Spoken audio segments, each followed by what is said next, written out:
इस दुनिया में जिंदा रहने के लिए आपको लड़ना होगा, बड़ी बड़ी मुश्किलात का सामना करना होगा। कुदरत हमेशा जिंदगी को मुश्किल तरीन आजमाइशों से गुजारती है। अगर आपको जिंदा रहना है तो आपको अपनी ताकत और अपनी जहानत का सही इस्तेमाल करना सीखना होगा।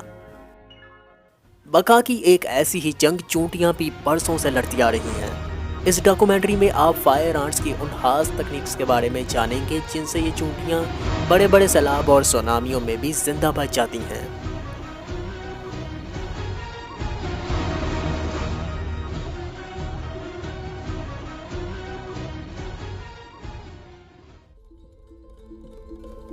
चूंटियां अपने घर जेरे जमीन बनाती हैं। ये घर आंट कॉलोनीज कहलाते हैं। एक आंट कॉलोनी में लगभग 10,000 चूंटियां रहती हैं। बाकी चूंटियों की निस्बत फायर आंट्स अपने घर नम मट्टी में बनाती हैं, दरियाओं के करीब और तालाब के किनारों में। बारिशों के मौसम में जब लगातार कई दिनों तक मुसलसल तेज बारिशें होती हैं तो पानी की सतह ऊंची हो जाती है, किनारे डूबने लगते हैं और इन आंट कॉलोनियों में सैलाब आ जाता है। जैसे ही सैलाब का पानी कॉलोनी में दाखिल होता है, तमाम चूंटियां बड़े बड़े ग्रुप्स के अंदर इकट्ठा होती हैं और फौरन कॉलोनी से बाहर निकल आती हैं। इसके साथ ही अपने अंडे और अभी तक जमा किया हुआ राशन भी उठा लाती हैं। अब चूंटियों का एक ग्रुप पानी पर तैरते हुए दायरे की शक्ल बनाता है। ग्रुप में मौजूद तमाम चूंटियां अपनी टांगे आपस में जोड़ लेती हैं। चूंटियों की एक तह पानी की सतह पर तैरने लगती है। इसके बाद बाकी तमाम चूंटियां भी मलका और अंडों समेत चूंटियों की इस तह के ऊपर चढ़ जाती हैं।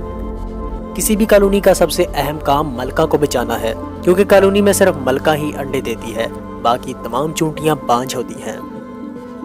चूंटियों का बहरी बेड़ा तैयार हो चुका है। बेड़े के नीचे मौजूद चूंटियां अपनी पोजीशंस बदलती रहती हैं। बेड़े के ऊपर मौजूद चूंटियां हमेशा खुश्क रहती हैं। 10,000 चूंटियों का ये बेड़ा तब तक तैरता रहेगा जब तक वो किसी किनारे तक नहीं जाते।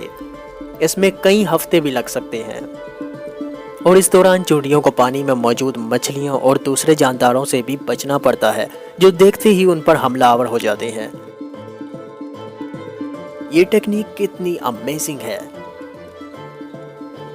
ये बेड़ा हमें सिखाता है कि इत्तेफाक और जहानत के सही इस्तेमाल से बड़ी बड़ी मुसीबतों से भी बचा जा सकता है।